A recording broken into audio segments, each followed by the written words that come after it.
Leitura de Êxodo, capítulo 9. A exposição será do verso 13 ao 35, fechando o capítulo 9.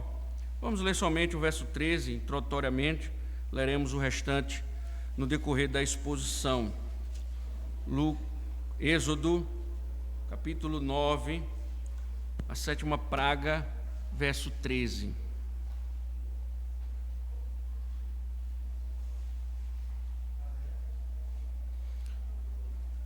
Êxodo capítulo 9, verso 13.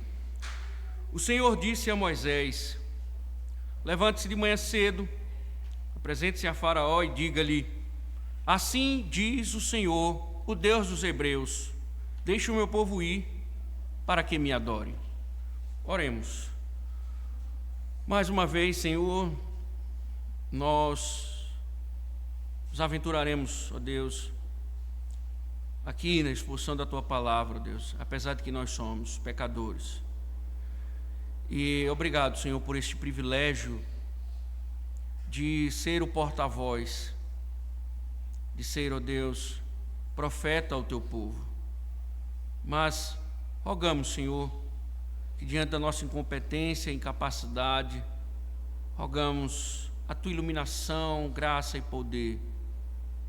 E também, Senhor, que adianta, ó Pai, proclamar a Tua verdade, falar ao coração do Teu povo, se o Teu povo não Te ouvir.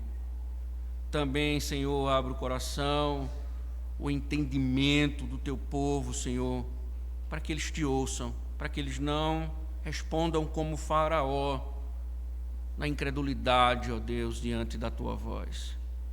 Que assim seja, Senhor, para a glória do Teu santo nome. Amém. Poder sentar, irmãos.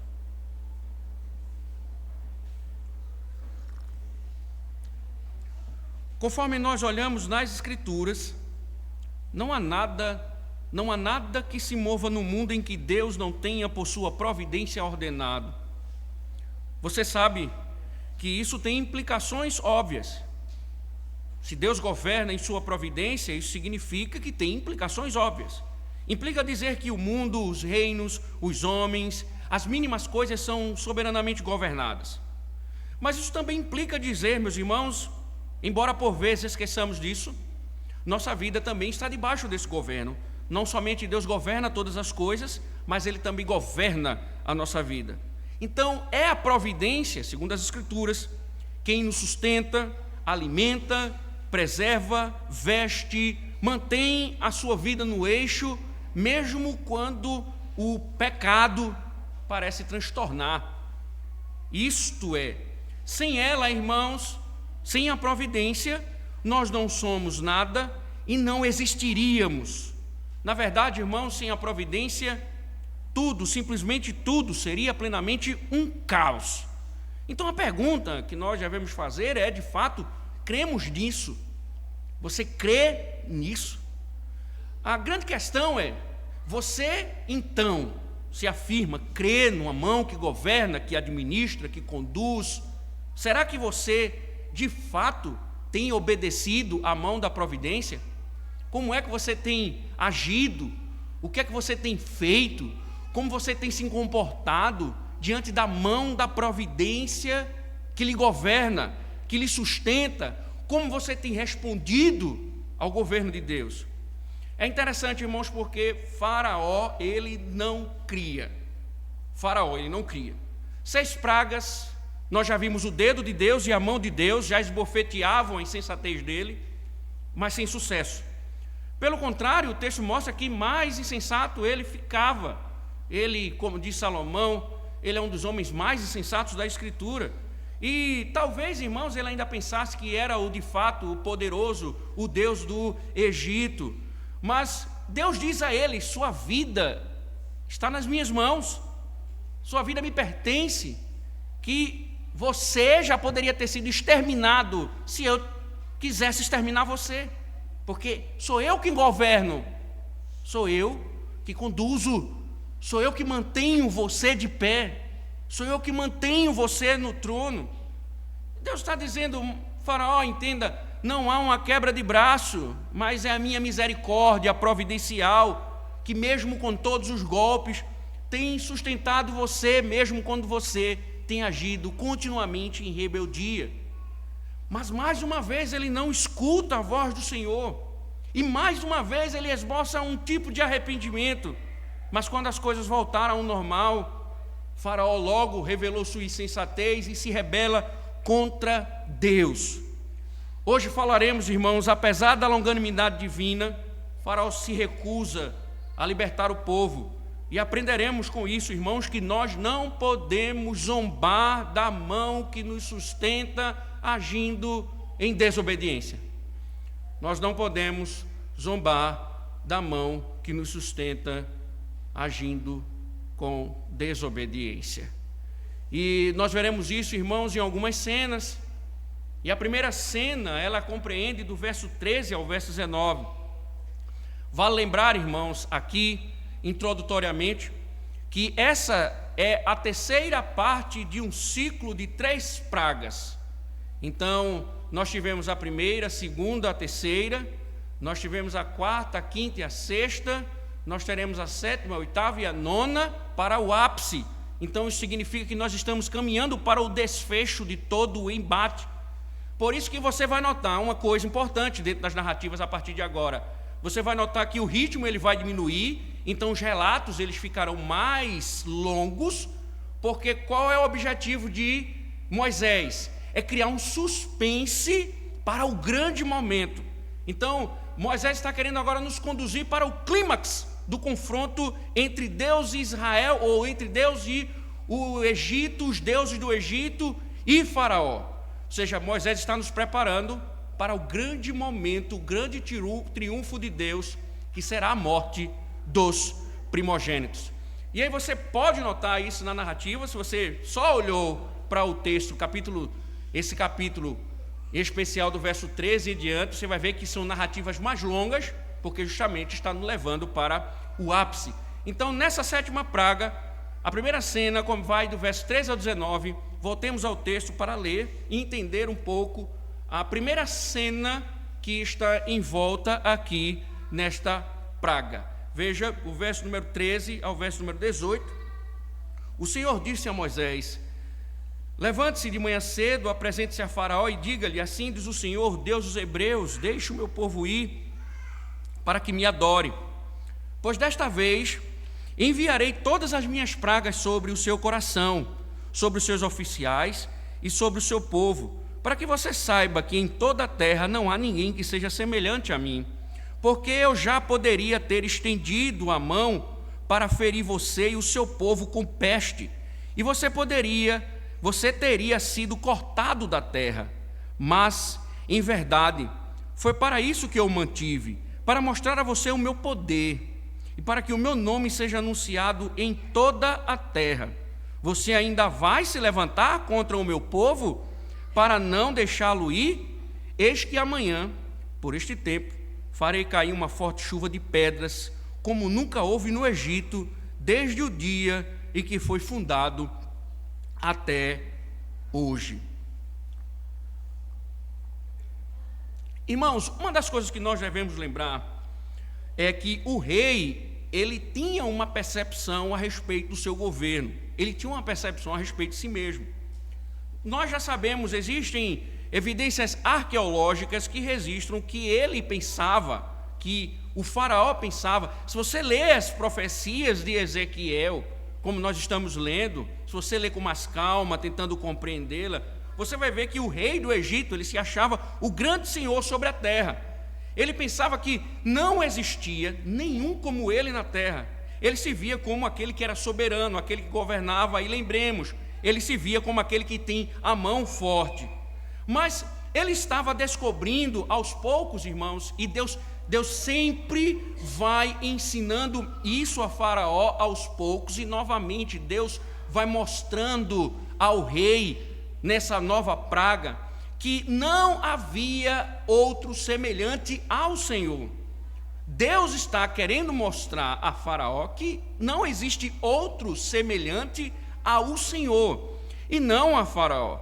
E observe que Deus ele faz isso dizendo aquilo que é óbvio para Faraó, porque se você olhar no verso 15, veja que a providência se revela sustentando a vida de Faraó, pois eu já poderia ter estendido a mão para ferir você e o seu povo com peste, e você teria sido cortado da terra. Então, observem que Deus está mostrando que quem sustenta Faraó, que tem feito com que Faraó ainda viva, se assente no trono, é a mão providencial, misericordiosa do Senhor. Então, o que Deus está querendo mostrar com isso? Que Ele é quem de fato domina, e também ensinando a Faraó que pragas e mais pragas transtornaram o suficiente para que Faraó reconhecesse isso, reconhecesse que a providência é quem governa, reconhecer que é o sustento de Deus, que é a misericórdia de Deus, que Deus está dando golpes sistemáticos, mas não matou ele, que Deus poderia ter matado, objetivando com que o rei voltasse para Deus e reconhecesse o Senhor. Mas o que Deus está mostrando aqui é que há sempre passos incrédulos, há sempre uma resposta incrédula. Então, irmãos, o que o texto está dizendo é que Deus deixou claro que um novo golpe será dado. Deus vai golpear de novo o Egito. Deus está dizendo: eu te sustento, eu que estou mantendo sua vida, eu que estou mantendo o seu reino, e você não está me conhecendo, você não está se dobrando. Então Deus diz: eu vou derramar todas as minhas pragas. É interessante, irmãos, porque apesar de ser a sétima, o plural ele está denotando que não é só essa praga, as próximas que virão também estão em vista. Ou seja, não vai ter mais misericórdia. Deus vai derramar, vai fazer tudo aquilo que Ele deverá fazer para que o povo seja liberto do cativeiro no Egito. Então, o que Deus está agora é: eu vou fazer cumprir a minha vontade, eu vou libertar o meu povo, então você vai ter que suportar as minhas pragas. Eu vou derramar as minhas pragas sobre você. Sétima, oitava, a nona e a décima. Ou seja, Deus vai executar o seu plano. E aqui, nesse ciclo agora que vai gerar o desfecho, você veja que o Senhor diz que esse caminho ele está sendo asfaltado com uma chuva do céu. E é uma chuva que causa terror. Você ouviu na narrativa que é uma chuva que vai causar um certo terror. Mas que tipo de chuva é essa? Antes, meus irmãos, nós precisamos analisar 3 declarações de proposta aqui dentro da estrutura dessa praga. Porque a primeira ocorre no versículo 14, como nós lemos, que o Senhor diz assim: pois desta vez enviarei todas as minhas pragas sobre o seu coração, sobre os seus oficiais e sobre o seu povo, para que você saiba que em toda a terra não há ninguém que seja semelhante a mim. Então vejam, os egípcios eles acreditavam que Faraó era o seu Deus, e Faraó concordava que ele era uma divindade. E nós percebemos isso no verso 17, veja que o Senhor questiona Faraó e diz: você ainda vai se levantar contra o meu povo para não deixá-lo ir? A expressão aqui, levantar-se, é uma recusa que imprime a ideia de uma exaltação. Eu sou Deus, eu que sou Senhor do Egito, não vou libertar. Eu é que domino o Egito. Quem diz se o povo sai ou não, sou eu. Então, observem, havia um entendimento de Faraó e do Egito de que ele era Deus, de que Faraó era o Senhor e que ele era quem mandava. Então, o que Deus está dizendo é: não faça isso, isso é loucura. Eu vou então mandar uma força total de pragas para mostrar a você quem de fato manda. E aí, um comentarista, Philip Ryken, ele diz que Faraó estava recebendo toda uma educação teológica e aprendendo mais sobre Deus do que jamais sonhara poder aprender. E a primeira lição que Deus dá a ele, uma das lições agora que Deus está apresentando ele é: Faraó, não existe igual a mim em toda a terra. Que você fique ciente, não existe ninguém, não existe Deus, não existe Senhor semelhante a mim. Que fique claro para você. Um segundo propósito era declarar a própria glória de Deus. Deus não está mostrando somente que Ele é Senhor sobre todos, que Ele não existe ninguém semelhante a Ele, mas que a glória dEle também está sendo anunciada. No verso 16, nós lemos: foi para isso que eu mantive, para mostrar, veja, foi para isso que eu mantive, porque você ainda está vivo. Eu mantive você para que o meu nome seja anunciado em toda a terra. Veja, irmãos, o que Deus está dizendo aqui: foi para isso que eu mantive. Deus está dizendo ao rei que o trono e o reino são obras do Senhor.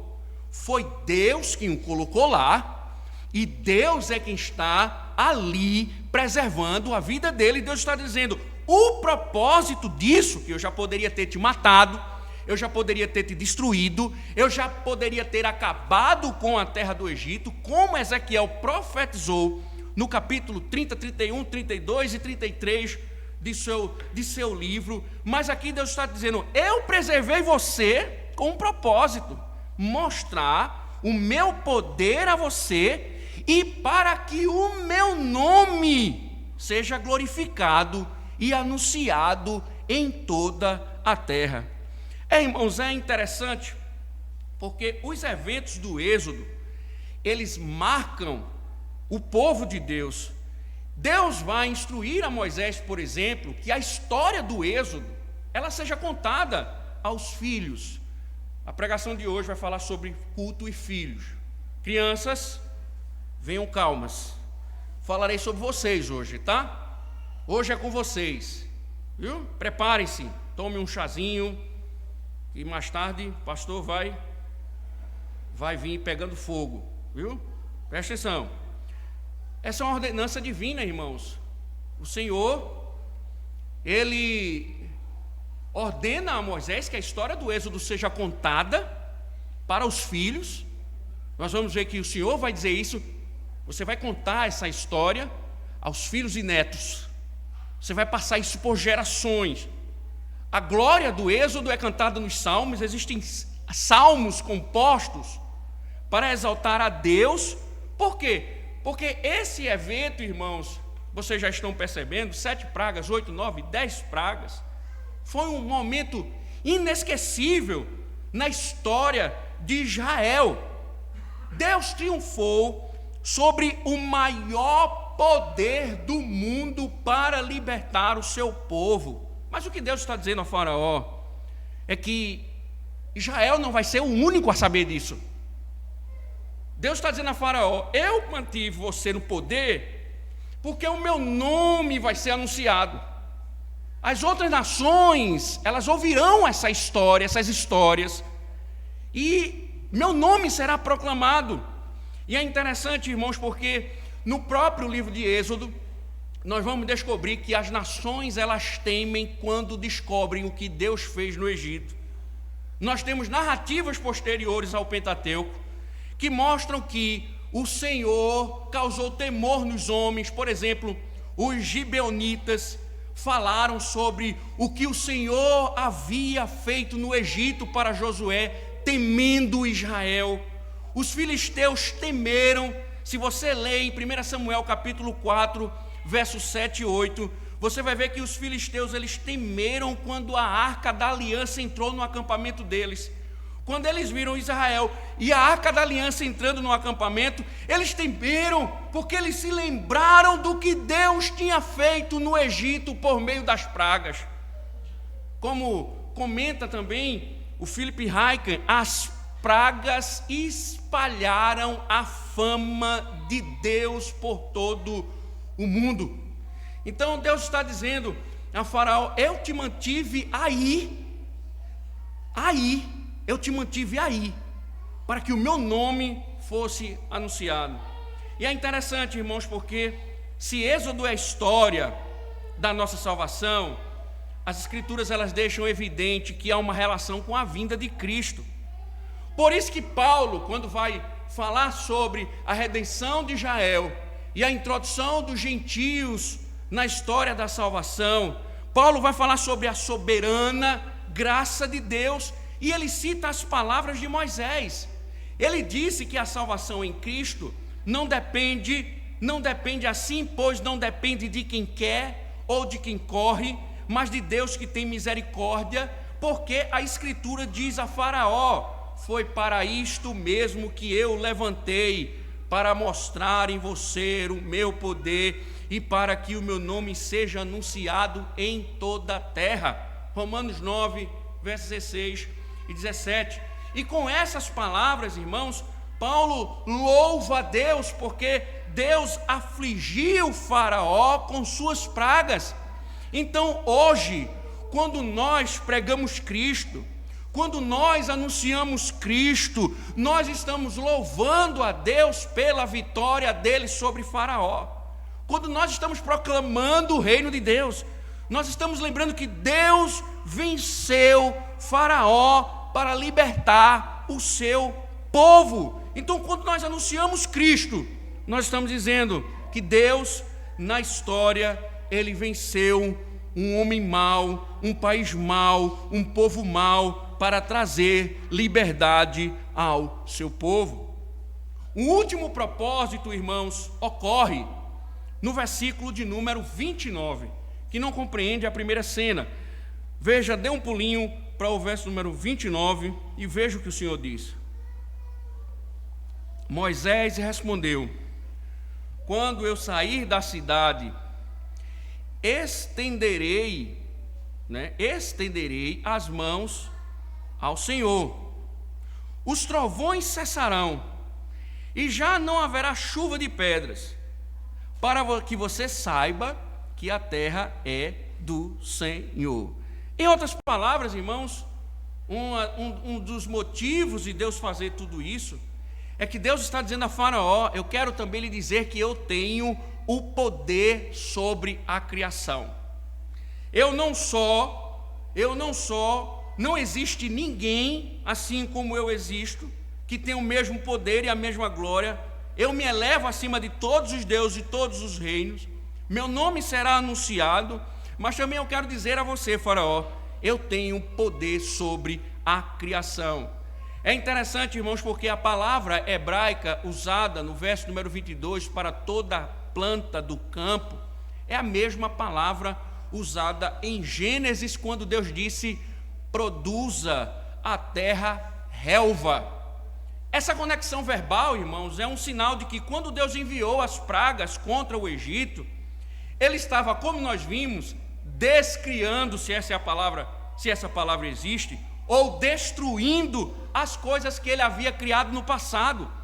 Cada planta, cada animal, cada pessoa no campo estavam provando o seu poder sobre a criação. Deus está dizendo: eu também mando sobre a criação, Faraó. Não existe ninguém como eu. Estou mantendo você aí no poder para o meu nome ser proclamado, e não existe ninguém, somente eu, que governa sobre as coisas criadas. Então, irmãos, essas declarações, elas mostram o propósito divino em afligir o Egito. Se você perguntar ao texto por que Deus afligiu o Egito dessa forma, o texto responde: ele demonstrou seu poder, sua glória e sua autoridade sobre as coisas criadas. Mas, irmãos, como nós vimos em Paulo, essa demonstração de poder viria de uma forma mais excelente. Porque observe que quem acreditaria que naquela cruz humilhante estaria uma glória triunfante? Mas quando ele padeceu ao entregar o seu espírito, diz as Escrituras que o véu se rasgou. Olha o espetáculo de Deus na cruz.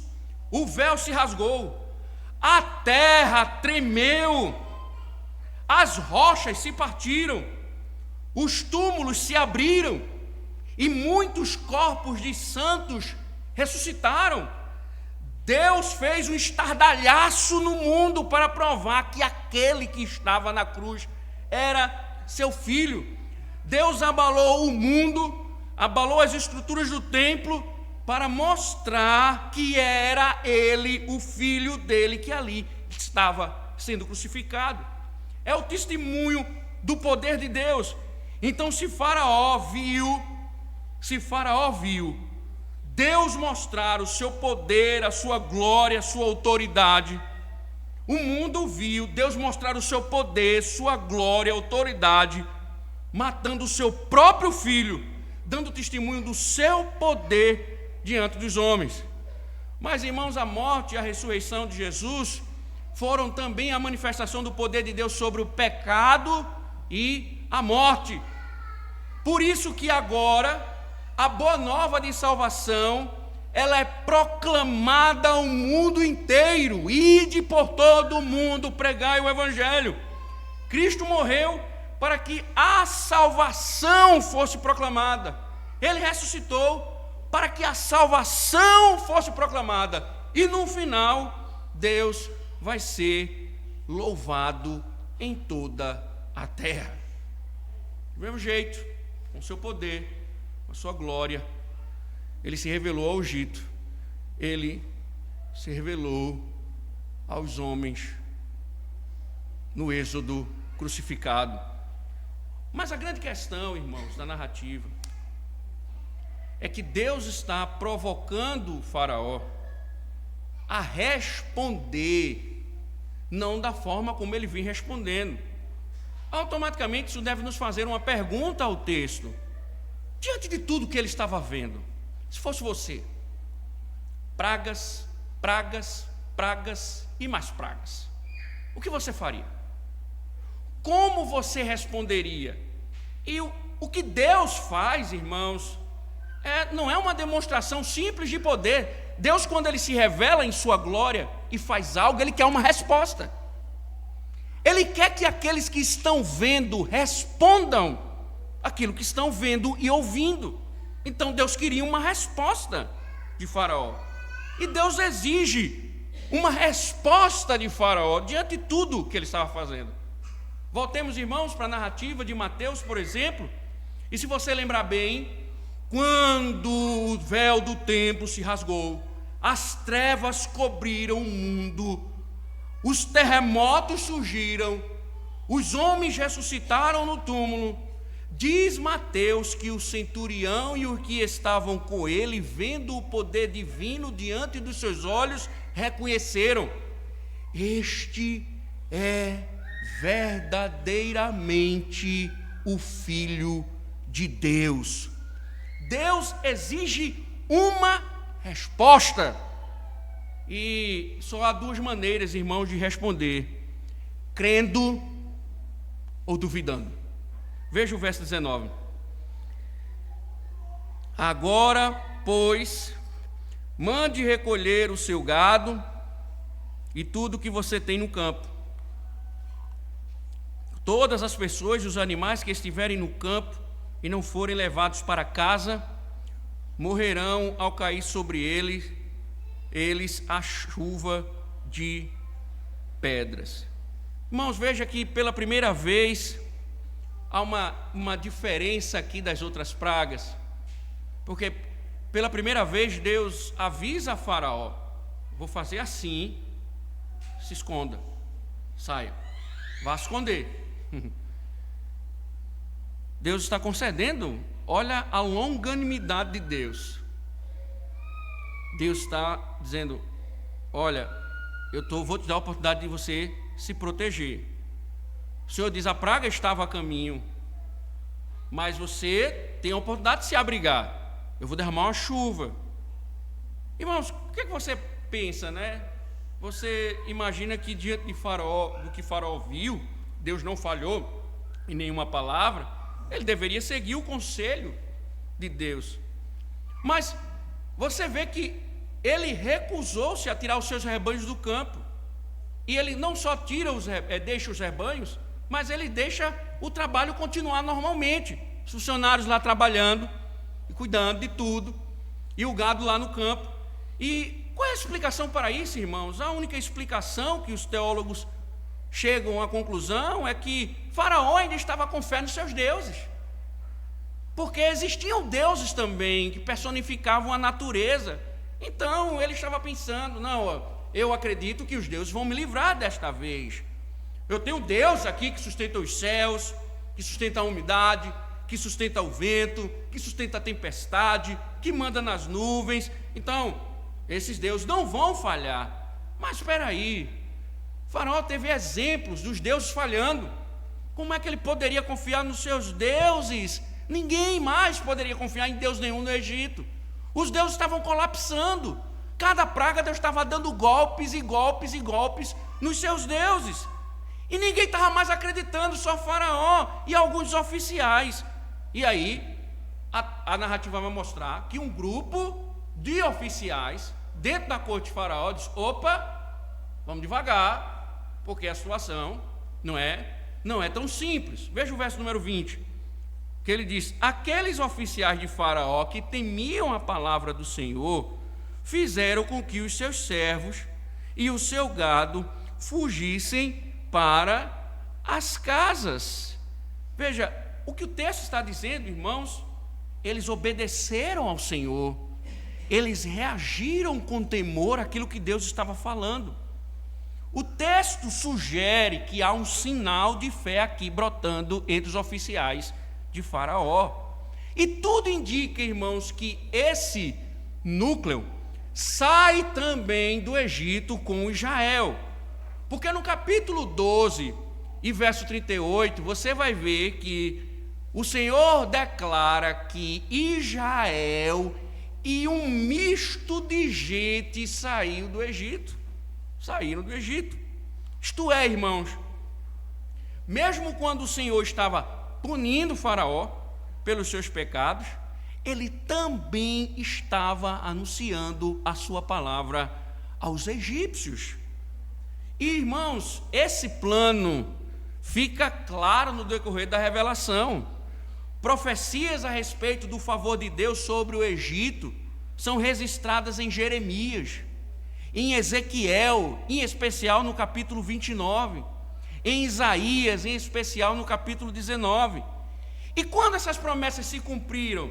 Se cumpriram, irmãos, quando o Espírito Santo foi derramado sobre a igreja e os egípcios ouviram os apóstolos declarando as poderosas obras de Deus na sua própria língua.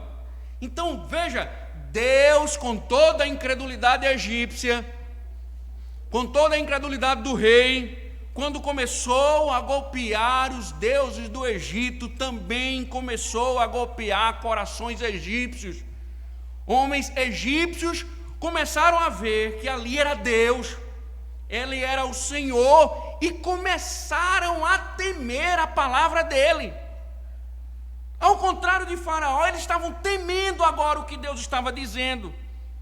E aqui, irmãos, é interessante essa ênfase, porque aqui a salvação, ela ocorre em reação à palavra de Deus. Eles temeram, como diz no verso 20, a palavra do Senhor. Eles temeram.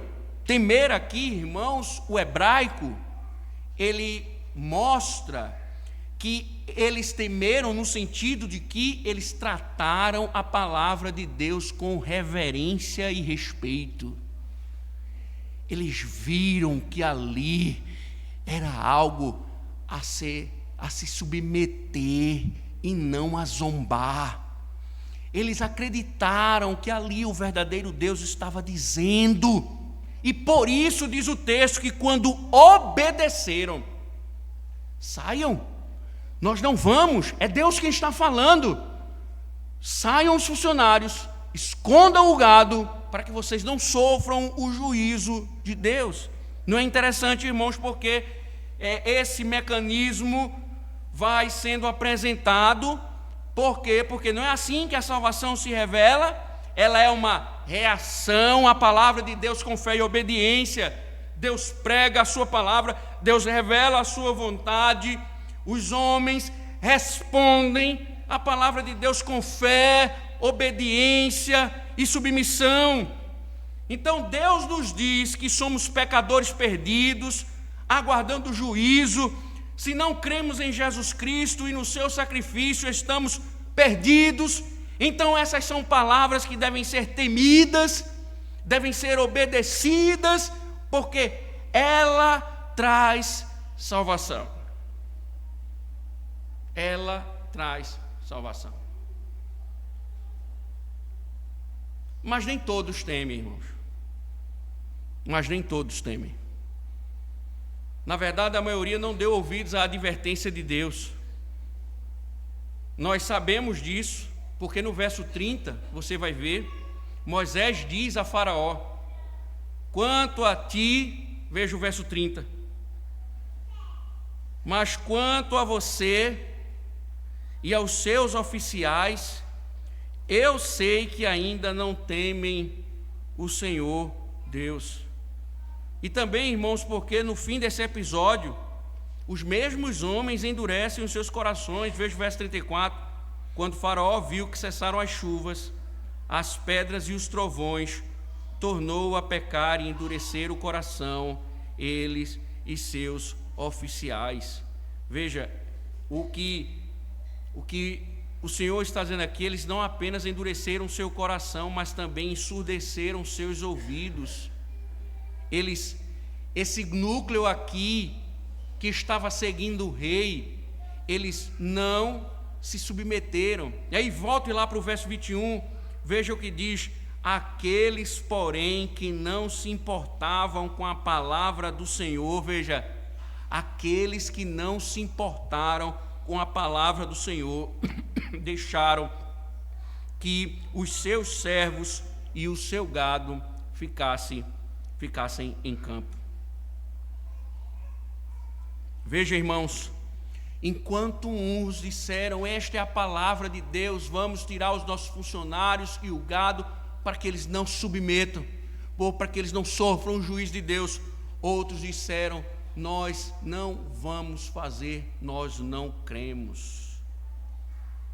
E aí o texto literalmente está assim: não voltaram seu coração para a palavra de Deus.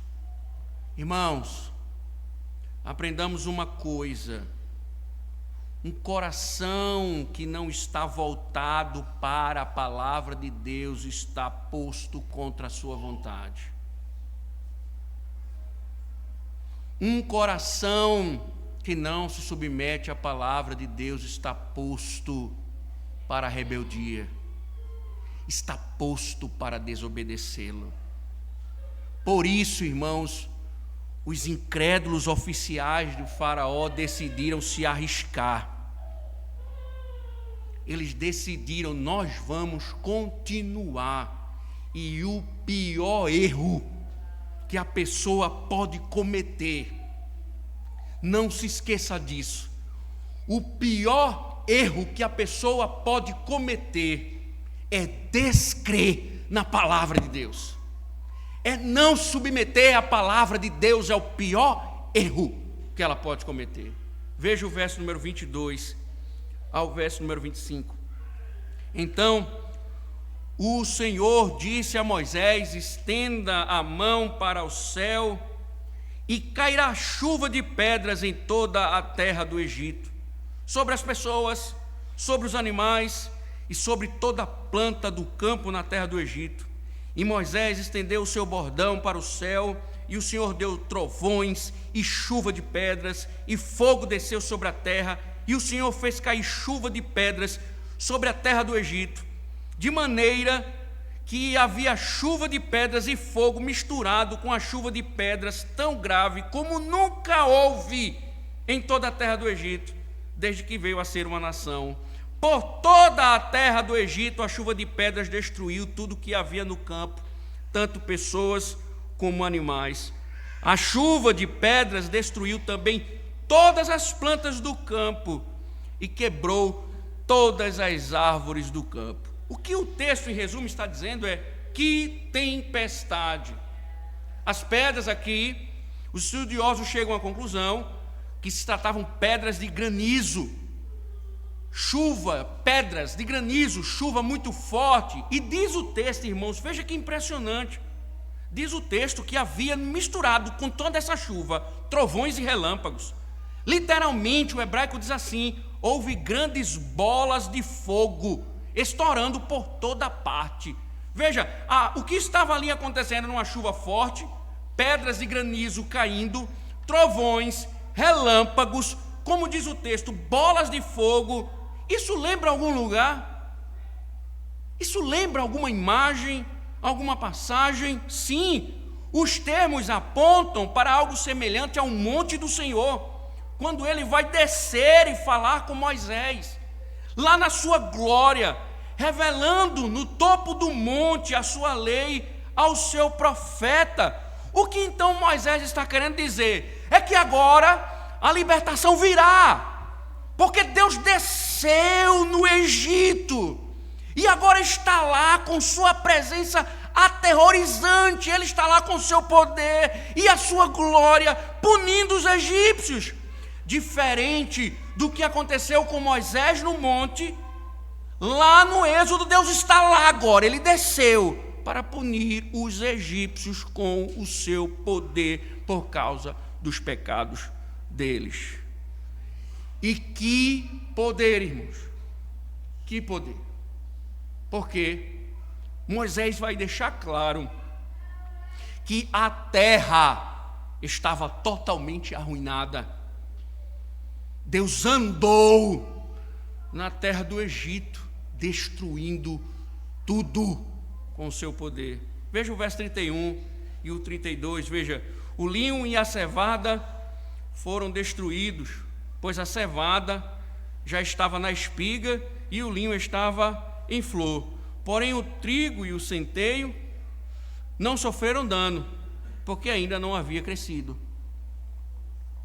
É interessante, irmãos, porque esse comentário vai explicar que alguma coisa sobra, que vai ser destruída com as pragas dos gafanhotos, mas o que o texto está dizendo é que, embora o trigo tenha sobrevivido de algum modo, o resto foi destruído. Aquilo que nasceu, já frutificou, foi tudo destruído. O hebraico diz que literalmente as árvores foram esmagadas pela força da tempestade. Houve também perdas de vidas. Muita gente morreu, porque muitos estavam trabalhando no campo. O que Moisés está dizendo, irmãos? Veja, foi algo impressionante. Não foi uma chuvinhazinha.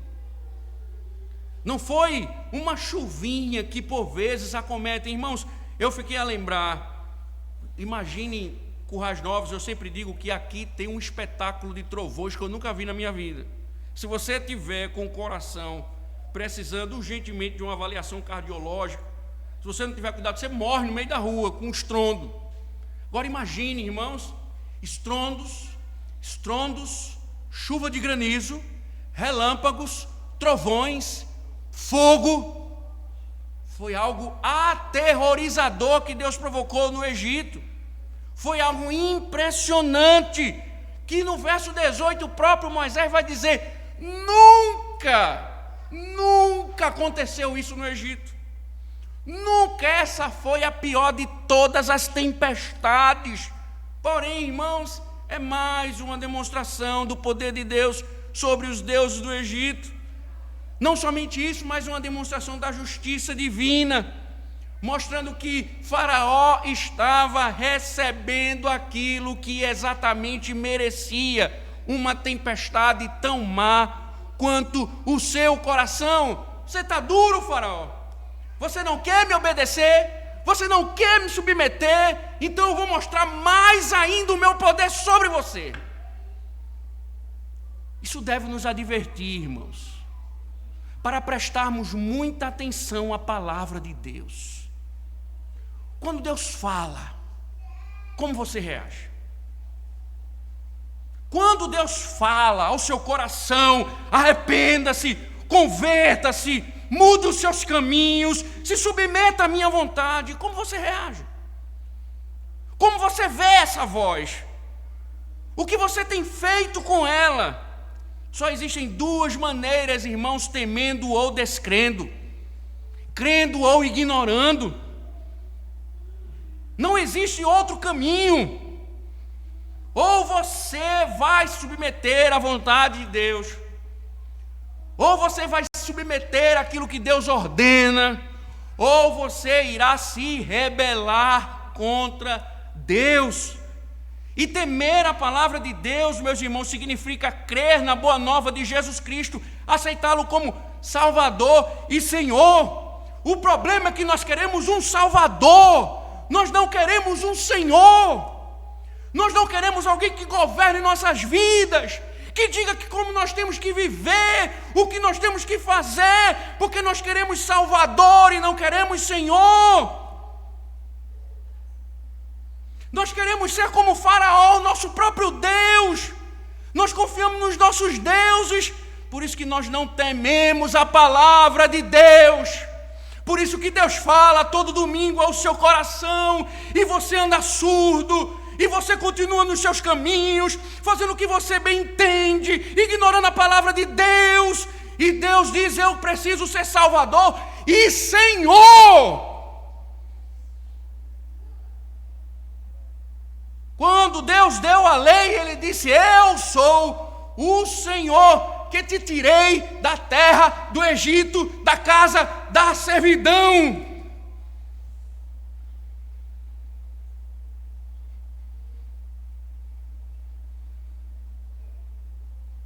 Leve a sério, irmão, porque essa é uma demonstração do que acontecerá com aqueles que não levam a palavra de Deus a sério. Nas pragas registradas em Apocalipse, repete-se o granizo, pedras, mas da ira de Deus.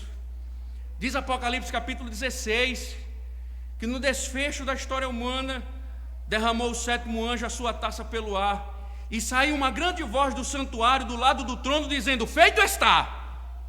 E sobrevieram relâmpagos, vozes e trovões.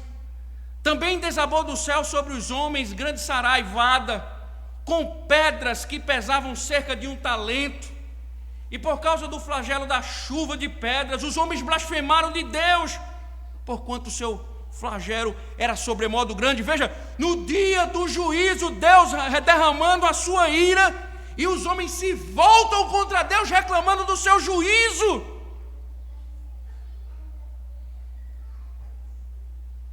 Está dizendo a Faraó: eu vou derramar.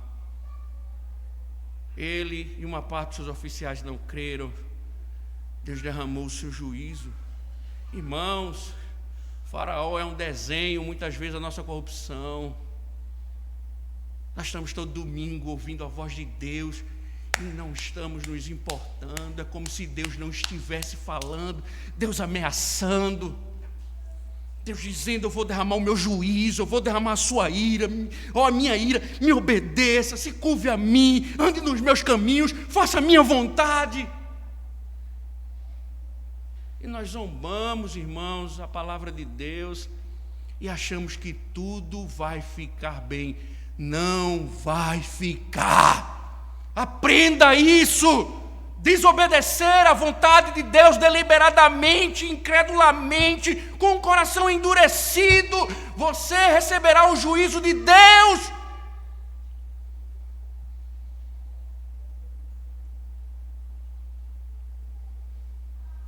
Quem somos nós, irmãos? Eu me pergunto às vezes, o que é que você faz aqui todo domingo ouvindo Deus falar? O que isso tem mudado na sua vida? O que adianta você estar no culto todo domingo ouvindo Deus falar e você sai daqui como se Deus não tivesse falado? Certo, pastor? Amigo meu, conversando comigo essa semana, ele disse: eu comentei algo no sermão, pastor. Eu não sei se eu fui bem, não sei se eu fui mal. Eu disse: rapaz, não esquenta não. Na segunda-feira o povo já esquece. Na segunda-feira, o povo nem lembra mais da pregação. Então não esquenta não, é passado. Saiu uma pesquisa recente dizendo que a igreja não se lembrava na segunda-feira de manhã o que ouviu no domingo. Nem parece que é a voz de Deus.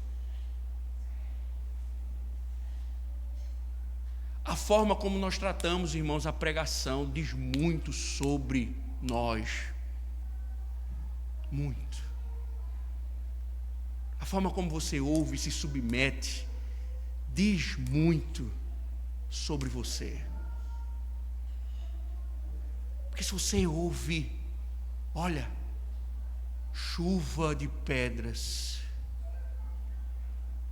granizo, trovões, relâmpagos, fogo, e você não submete, é porque você é um incrédulo. Você é um faraó evangélico. É impossível o povo dele não temer, porque Paulo diz, é o poder de Deus.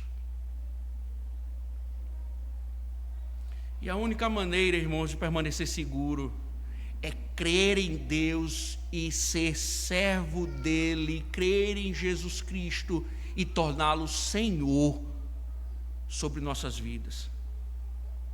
Por quê, irmãos? Porque o que a Bíblia mostra, o que Êxodo vem mostrando, que Deus sempre salva aqueles que confiam nele. Deus sempre guarda o seu povo. Veja o verso 26. Somente na terra de Gósen, onde estavam os filhos de Israel, não houve chuva de pedras. Observem, irmãos, mais uma vez Deus fez uma distinção entre seu povo e o povo de Faraó. Deus protegeu o seu povo contra os golpes poderosos do seu juízo. Fica um aprendizado, irmãos, mais uma vez só estaremos seguros se Deus for o nosso Deus e Senhor nosso. Só estaremos seguros se Deus for o nosso Deus e nosso Senhor. E assim, irmãos, os israelitas aprenderam o que é o verdadeiro para todo aquele que é filho de Deus. Nós só estaremos salvos se estivermos debaixo da vontade de Deus. E Faraó? Será que as coisas mudariam? Será que as coisas mudarão? Veja o verso 27, 28, irmãos, caminhando para o final. Então o Faraó mandou chamar Moisés e Arão e lhe disse, preste atenção, essa narrativa é muito importante. Desta vez pequei. Parece uns crentes que eu conheço. O Senhor é justo, porém eu e o meu povo somos ímpios. Orem ao Senhor, pois já bastam estes grandes trovões e a chuva de pedras. Eu os deixarei ir, e vocês não ficarão mais aqui. Veja, irmãos, o que a narrativa está mostrando um drama. Ao que tudo indica aqui, o povo já estava sofrendo demais, eles não aguentavam mais. Mas é interessante que Faraó, ele faz uma confissão aqui. Ele faz uma confissão. E como entender a confissão de Faraó? Será que, a exemplo dos homens que creram na palavra de Deus, Faraó está virando um crente também?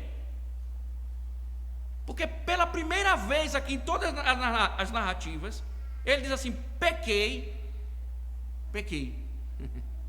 Parece que ele viu, né? Você olha assim e diz, ele reconheceu que ele não é o Senhor do Egito, e ele confessou ser pecador. Agora tem um crente, né? Se fosse num culto, né, moderno, pragmático, a igreja ia chorar, né? Já pensou? O prefeito, né? A governadora, aquela petista, chegando aqui, pequei. Eu pequei.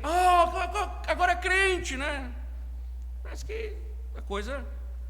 E outra coisa, irmãos, o texto diz que ele parece reconhecer a justiça divina, porque ele diz assim: o Senhor é justo, porém eu e o meu povo somos ímpios. Que linguagem teológica! Parece que está começando o discipulado, já começou o discipulado nas pragas. Parece que é uma confissão boa, verdadeira. Só parece, irmãos. Porque quando você examina a estrutura do texto, nós veremos que há colapsos em suas palavras que revelam que ou foi uma confissão falsa. Note primeiro que ele não confessa os seus pecados a Deus. Ele é como aquele, irmãos, que está desesperado porque precisa de uma oração, mas ele não tem um relacionamento com Deus. E aquele que não tem um compromisso com Deus, mas vive pedindo oração. É alguém que não tem um relacionamento com Deus, mas vem para reuniões de oração para fazer os seus pedidos. Ele não ora a Deus, ele não busca a Deus, ele não tem intimidade com Deus, mas ele se apresenta e diz: ore por mim.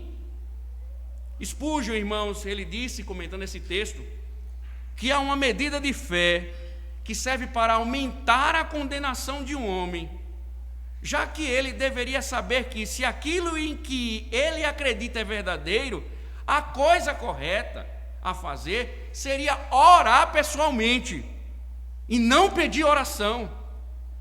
E Faraó aqui, irmãos, é um homem desse tipo.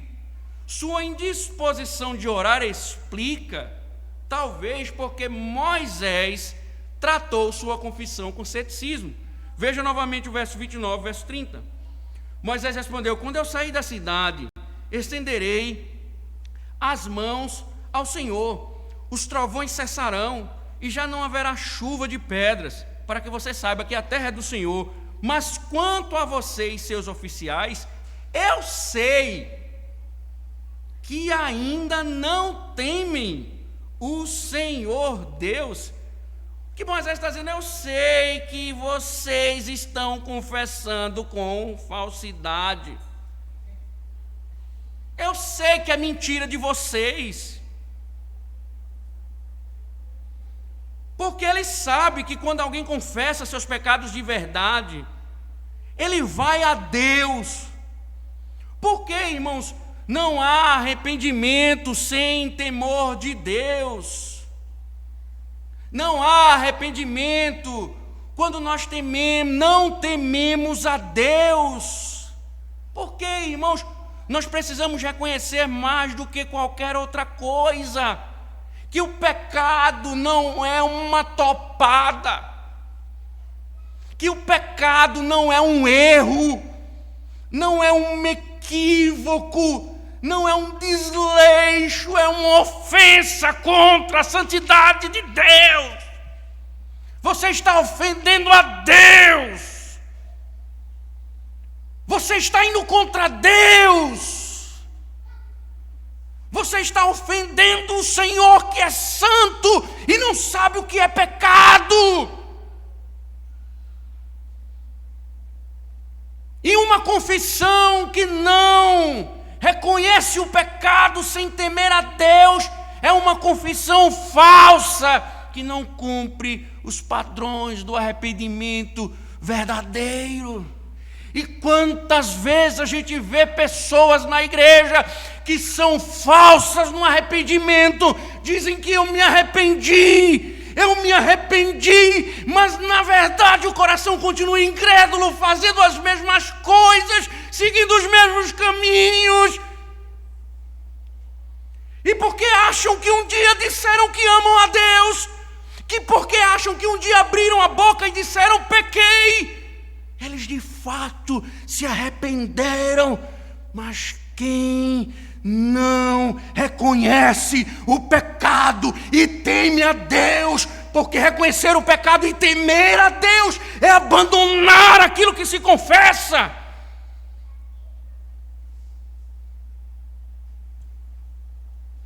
Se não há abandono, não cumpre os padrões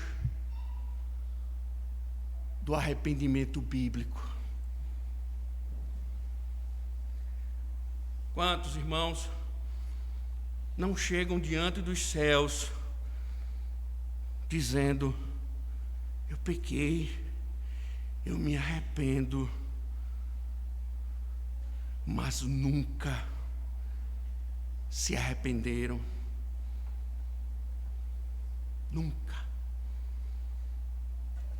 Nunca mudaram. Nunca se submeteram. Outra coisa, irmãos, Faraó não confessou todos os seus pecados.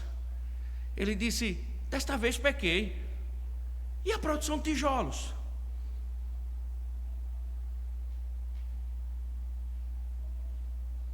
E a opressão de produção de tijolos?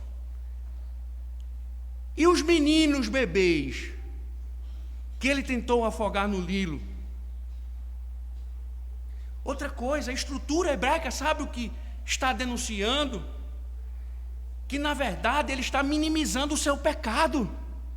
Só isso? Eu só fiz isso. Philip Ryken continua dizendo que ele estava disposto a admitir que havia cometido 1 ou 2 erros, mas não reconheceu a profundidade da sua depravação, a rebelião inerente em toda a sua natureza. Uma confissão que menciona o pecado, mas se esquece de outros, é uma confissão falsa que não corresponde ao arrependimento verdadeiro.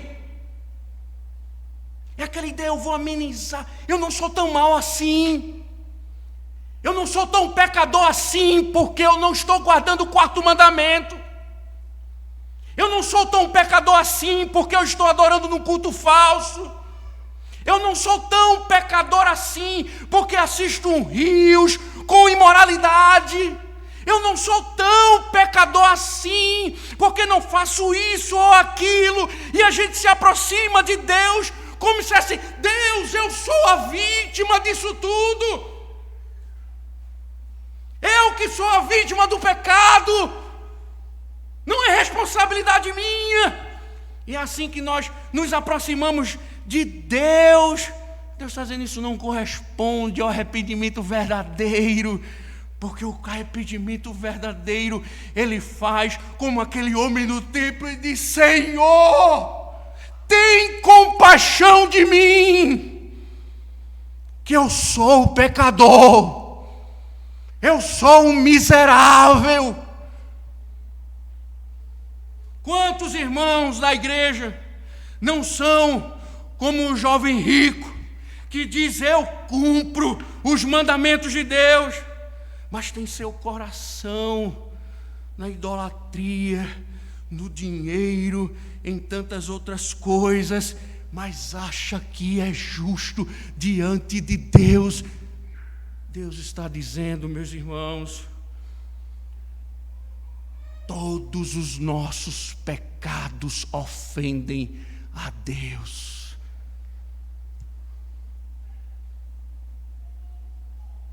Todos. Aquele que você disse: isso não é tão grave assim, é uma ofensa contra Deus. Quem determina a gravidade deles não é o seu conceito, mas é a lei de Deus. É ela quem diz: é grave, ainda que os homens digam: não é.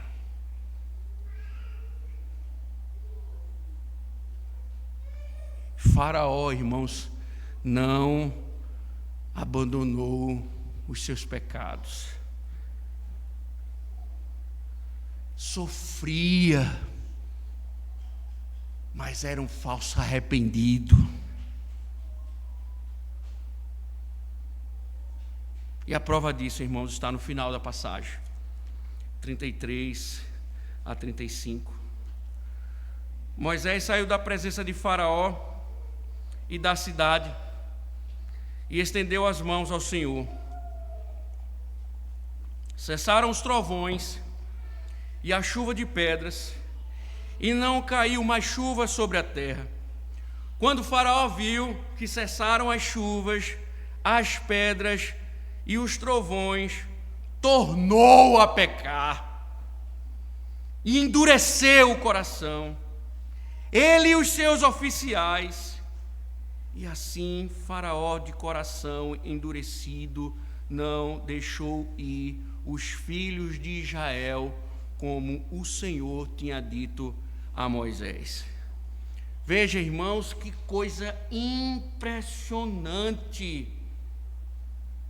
Assim que as orações de Moisés foram atendidas e a tempestade se acalmou, o texto está dizendo aqui: Faraó voltou imediatamente aos seus pecados. Ele tinha medo da disciplina,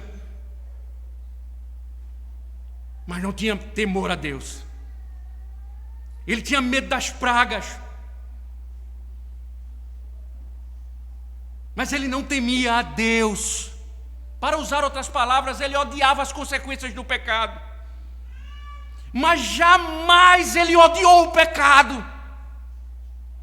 Ele temia o que o pecado poderia causar, mas ele nunca odiou o pecado por amar a Deus. E essa é a diferença, irmãos, entre o remorso e o arrependimento verdadeiro. Remorso é a tristeza que resulta quando nós sofremos o juízo de Deus. Remorso é a tristeza que resulta quando sofremos o juízo de Deus, quando Deus está nos punindo. Aí nós nos enchemos de remorso porque estamos sofrendo o juízo de Deus.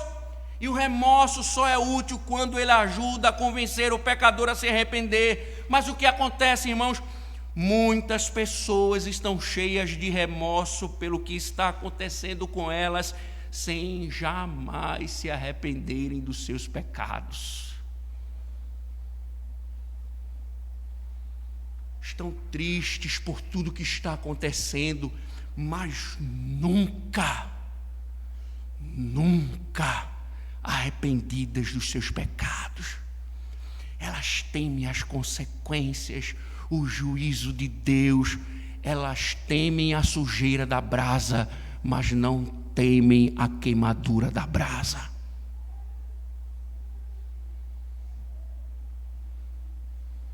A melhor maneira, irmãos, de identificar isso é observar o que acontece após elas confessarem os seus pecados. Eu me arrependo, pastor, eu estou arrependido. Eu estou arrependido, pastor, eu juro. Eu estou arrependido. Essa semana eu tratei uma pessoa que não era da igreja, nos procurou, que não é da igreja, pedindo orientações. Estou arrependida, pastor. E eu disse: abandone. Eu não quero mais isso, pastor.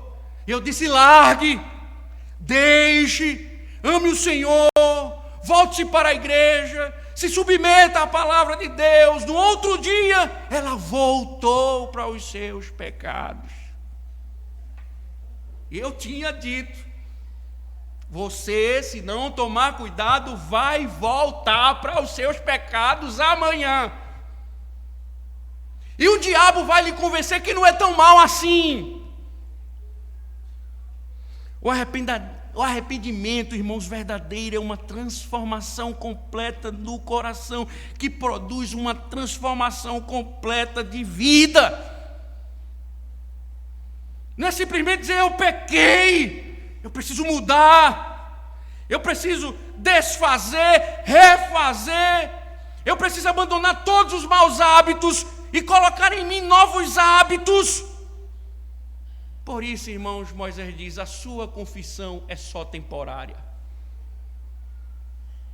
Uma vez que a tempestade se acalmou, a praga cessou, seu coração continuou endurecido como sempre. Não é assim com você?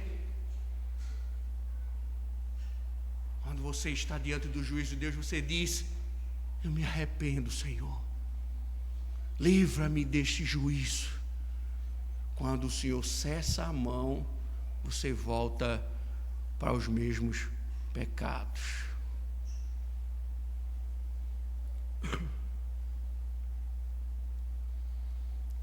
O que muita gente quer, irmãos, não é um Deus que transforme o coração delas, mas é um Deus que deixe ela em paz.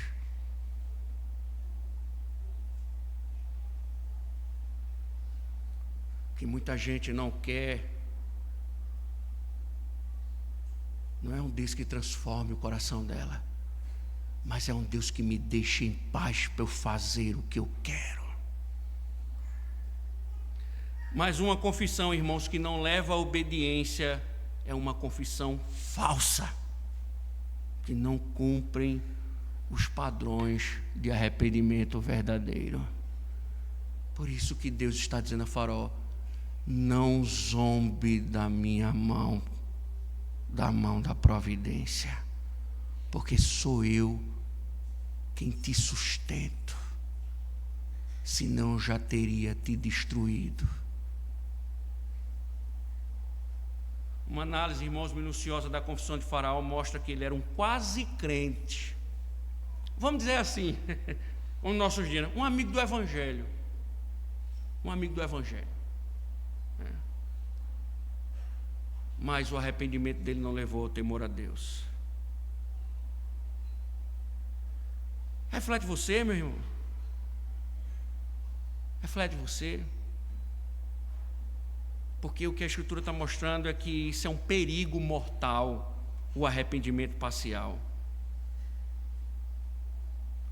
Mas, se você está ouvindo isso, é porque o Senhor está lhe chamando ao verdadeiro arrependimento. Está chamando para você fazer uma confissão completa. Você dizer todos os seus pecados e dizer: Senhor, dá-me força para que eu abandone todos os meus pecados e viva para o Senhor. E Paulo diz: onde abundou o pecado, superabundou a graça. E aí onde vem o poder do Evangelho, meus irmãos, ele tem poder de nos libertar de todas as amarras do pecado. Mas nós precisamos nos voltar verdadeiramente para a cruz.